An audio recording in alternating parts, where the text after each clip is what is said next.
Hey guys, in this video, I'll share with you my latest comic haul representing my first pickups of the year 2026. Let's go! Hey guys, welcome back to the channel. My name is John and you're watching Old Stuff is Cool. Today, we've got for you a good old comic haul video. Yes, it is 2026 and I've got a bunch of books to share with you, both in my time visiting family in New York, stuff that I ordered and came in the new year, and you want to stick around to the very end where I share with you a Batman key issue that I got for a steal of a price. So to kick things off, I'm going to bring you back to this past winter break where we spent about a week in Long Island visiting my family. It was a great time to catch up, time to play some board games, do some puzzles, eat some delicious food. And of course, when there's time, I'm able to hunt for some comics. And I only had time to visit basically what's become a routine visit to Kyle's Comics over in Smithtown, New York. And I only picked up 2 books. I mean, I always have a good time hunting the dollar books and back issues, but it was pretty conservative this time, and there's no problem with that. I picked up 2 books from the 2 for $10 bins that they have. And the first one up is Peter Parker Spectacular Spider-Man issue number 100. This is, the milestone 100th issue. It also caps off that first story arc with the villain, The Spot. I picked up issues 98 and 99 in these past recent months, and so it's nice to just cap off that little story arc with this last issue. Also, just a great cover. In fact, I think I've come across a lot of great covers in this Spectacular Spider-Man run. This one in particular is by Al Milgrom and features the Kingpin, the Spot, Black Suit Spider-Man, and Black Cat. So really happy to have found this one. The other comic I got from Kyle's was Daredevil 175, and this is part of the Frank Miller Daredevil run. It's another chip in completing that run. The issue itself, it's not a key issue or anything, but what a great cover of Daredevil and Elektra facing down the Hand. Then on the way back to Massachusetts, my family was up for a little side trip, and I've been wanting to visit That's Entertainment over in Worcester, Mass, which we passed through on the way back to Boston. And it was such a fun visit because I was really crunched for time and had some maybe cranky kids with me. I didn't take any footage, but let me just say it's a huge store, tons of comics, graphic novels, records, and collectibles all over the place. Funny enough, despite that huge space and plenty of comics in the back issue bins, I only walked away with 2 comics, and they're nothing really of note. They're kind of more run fillers, but they're fun run fillers. First one is Marvel 2-in-1 issue number 80. I've been eyeing this issue for a while. I think this was priced at about $3 and it's in good enough condition. There were other issues of Marvel 2-in-1, but they varied in shape, some rougher than the others. But I just really love this cover with a thing on his little, I don't know what you want to call that, like sci-fi bike, Johnny Blaze on his bike. And wouldn't you know it, this is another cover by Al Milgrom. So out of that one, the other comic I got was Amazing Spider-Man issue 269. And this, I think, was priced at like $3 or $4. I like my cosmic heroes. Fire-Lord, despite being a good guy, tends to fight like Thor. I mean, his first appearance, he was fighting Thor and appeared in Thor, but he's fought like Phoenix, and this was an interesting little matchup here. Also, just a fun dynamic cover. At this point in the Amazing Spider-Man run, I'm just looking for interesting covers and key issues, so we can add that one to my run. So that rounds up the books I picked up during that winter break. Now I have 2 packages to share with you that came in while I was away. This first one is from Instagram seller Comics for Cheap, and James always does a great job packaging things and just having good prices for books. So it's a bit of a hodgepodge, but these are all runs that I'm working on. So first up, we've got Moon Knight issue number 9 in a newsstand. Oh, and all these books were $3, I believe. Then we have Captain America 282, featuring the first appearance of Jack Monroe Nomad. It's a first appearance. It's a Mike Zeck cover and pencils, which you guys know I'm a big fan of and in the process of collecting. And we've also got Constrictor over here. I always like the costume for that villain, even though he's not a high-profile villain by any means. Then we have some Silver Surfer, issue 123. and issue 129. For some reason, Silver Surfer in a fedora and suit just reminds me of the classic Star Trek Next Generation episodes where they go into a similar time period, San Francisco. I don't know, it's charming in its own way. And then the last book in this package is Ultimate Spider-Man Volume 1, issue number 2. This is a bit of a lower grade. It's got some spine ticks. It's been well loved, but nothing too bad. This completes my run of Ultimate Spider-Man. Not the complete run, but I was trying to fill in the gaps I had between issues, I believe, 1 and 112. This is one I've been keeping my eye out for, both online and in person. It's harder to find than you think. And also the prices people ask, sometimes for this issue too, they were asking for like $20 to $30, which I thought was ludicrous. A lower grade at $3 was definitely more attractive to me. And it's funny that I do believe issue 1 and a few of the key issues still retain their value, but nowhere as much as when it was the current Ultimate Universe. That's one interesting thing I'm curious to track. Once for current comics, we have the Marvel Ultimate line coming to an end. We have DC with their Absolute line, kind of same idea. It's bigger than an Elseworlds or a What If story, but at the same time, as far as collectability goes, they are very of the time. They're the new hotness, or they're just totally ignored. There's like no in between. I, for one, love that original Ultimate Spider-Man title in particular. It got me back into comics after I took my first real break from comics, and had like Mark Bagley on art, had Brian Michael Bendis at the helm writing the stories. And honestly, I think that first volume, if not the majority of that story, still holds up today and is totally worth checking out. And the second package that was waiting for me, I was really excited for this one. This is a big book in my eyes, but it's my boy Moon Knight. He is very much in the spotlight for me as far as my collecting. So this single issue is it's a big one, and I did open these packages before just to inspect them and whatnot, but the initial shock and merriment may have faded a little bit. But guys, we have Moon Knight, Mark Spector Moon Knight, issue 57. And this is the last one I needed for those Stephen Platt issues. This one in particular, I think, is a very, very striking cover. I mean, I've mentioned before, and I don't think it's any secret, that Todd McFarlane is a big influence. If anything, we can zoom in here later. He even does the Todd McFarlane scroll at the bottom, acknowledging his influence. Stephen Platt draws a mean Moon Knight. He definitely draws a mean Spider-Man. This is a beautiful cover in great condition. And this is one that I've been keeping an eye out for. Saw that prices were coming down a bit, and I know this is a bit niche, like 90s, and Stephen Platt's not for everyone, but he is for me. And I'm glad to say I got this one, $53 shipped to me. So happy to add this to the collection.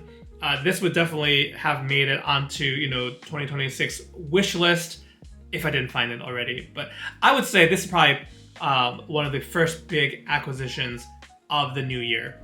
And that brings us to the final but biggest part of the haul. So sorry if I buried the lead here, but I got this stack of comics on a trip to Counterplay Comics in Burlington, Mass. Haven't visited for a while, but I always find some great back issues, run fillers, and everything in between. And that was no different for this time. When I first walked in the store, they had set up by the comic supply section a special sales area of short boxes that were 3 for $5. And I love a good deal. I know I said I'm doing less dollar books, and this doesn't quite qualify as a dollar book, but also the quality of the books. There were a bunch of things that I was looking for. So just jumping in, the first item of note is this Daredevil and Punisher Child's Play. It's an early graphic novel. I didn't take a super close look at what this was, as I only have 35 minutes to shop. I don't know if I'll hold on to this long term, but I'll take a look through, and maybe if I come across another Daredevil Punisher fan, it could be their gift. Moving on, we have Batman issue 440. This is just plugging a hole I had in my Batman run. Then we had What If issue 45. This one is what if Barbara Ketch had become Ghost Rider. Barbara Ketch is Danny Ketch's sister here. Very, very interesting story. I think this might have happened as a lot of What If stories have. It happened in the main 616 continuity. Not totally sure, but I really like the premise of that and a cool cover nonetheless. Then we have the last Marvel team-up, Spider-Man and the Uncanny X-Men, issue 150. Of the YouTube channels that I regularly watch, I feel like a lot of people have picked this one up recently, so this awesome cover by Barry Windsor Smith has been kind of seared in my mind, keeping my eye out for it in like $1 bins, $2 bins, and wouldn't you know, this was my turn to add this one to the collection. I don't have a lot of Marvel team-up issues, but yeah, again, for the reasons I mentioned before, I was keeping an eye out for this one and added it to my pile. Then we have Elektra Assassin issue number 1.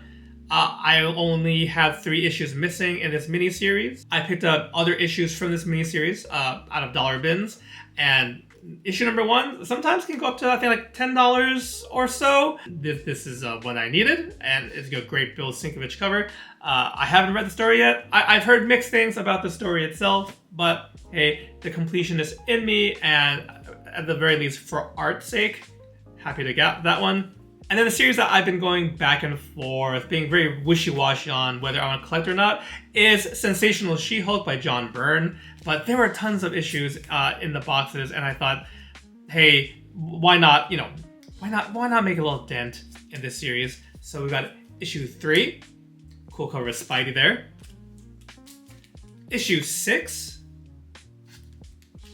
And then a pretty funny cover. I mean, in general, there's a lot of humor going on with She-Hulk. Issue 29. Spidey got webs all over the place, all over She-Hulk, saying, "Oops." I'll leave it to you to infer what you want. Moving on, then, Alpha Flight issue 51. Well, not his cover. This features the first interior artwork by Jim Lee for a Marvel comic. So, being a big Jim Lee fan, I needed to pick this one up. It's very interesting to see his style early on versus what it's become now. I mean, you can definitely see it taking shape, but it was still also being grounded by Marvel's house style. This issue it's not near mint by any means. There's a non-color breaking little fold in the corner, but it presents nicely enough. It's a book I wanted that I didn't want to pay a whole lot for. And then the last issues that I got from the 3 for $5 sale come from the New Mutants. And there's a number of key issues that were here. And these actually were all in like very solid shape. We have New Mutants 18 featuring the first full appearance of the Demon Bear, art by Bill Sienkiewicz. This little pickup might get me to get more New Mutants issues down the road. Then this beauty here, New Mutants 21, which features a bunch of first appearances, including the first full appearance of Warlock, first appearance of Daniel Moonstar or Mirage, and most notably the first appearance of Magik, Illyana Rasputin. So I think there's been some buzz with books that involve Magik both for controversial reasons, but just also that character has like some niche appeal. I love these covers, honestly, and had always been curious about picking up the Demon Bear saga and then the Bill Sienkiewicz covers. I've been getting Moon Knight for a lot of Bill Sienkiewicz covers, so this is a lateral move, I think. And oh yeah, I got one more issue. This is not Bill Sienkiewicz, it's the Rob Liefeld. This is issue 99. You can see Sunspot is leaving the team, but it also features some first appearances, which I'm a big fan of. We've got the first cameo appearance of Shatterstar and the first appearance of Feral, who would later join X-Force. So those were all the books from the 3 for $5 sale. Then I also got some back issues, and keep in mind I got to bundle everything all together, so I'll let you know the price at the end. But these next few books are all Spider-Man related. It was a good time for Spider-Man, I guess, this beginning of January. And these issues all came in between $3 and $4. First up is Amazing Spider-Man issue 267. I love the colors in this cover. I mean, really, that's it. Issue 277. A little funny story about this one. In like smaller thumbnails and just not paying super close attention, I am always reminded of The Grinch it's like the snowy background, the green that's used to color him in. It just looks like the Grinch versus Spider-Man in this very special Christmas issue. That is not what the story is. I actually have not had a chance to read it yet, but just wanted to share that. And then we have issue number 291, another great cover, and this one has a kind of goofy looking Spider Slayer going after Peter here. Then issue number 296, little nightmare there for Doc Ock. And in my CLZ app, this tells me this is the first unofficial cameo of Spider-Cop. No idea what that means, but if that means something to you, let me know in the comments. Educate me, please. And the last Spider-Man issue I got is Spectacular Spider-Man issue 131. This one is part of Kraven's Last Hunt. I just need the other issue in Spectacular Spider-Man to finish out my little arc of Kraven's Last Hunt. Now, earlier in the video, I did mention I also picked up a big Batman key, and that was from this trip at Counterplay.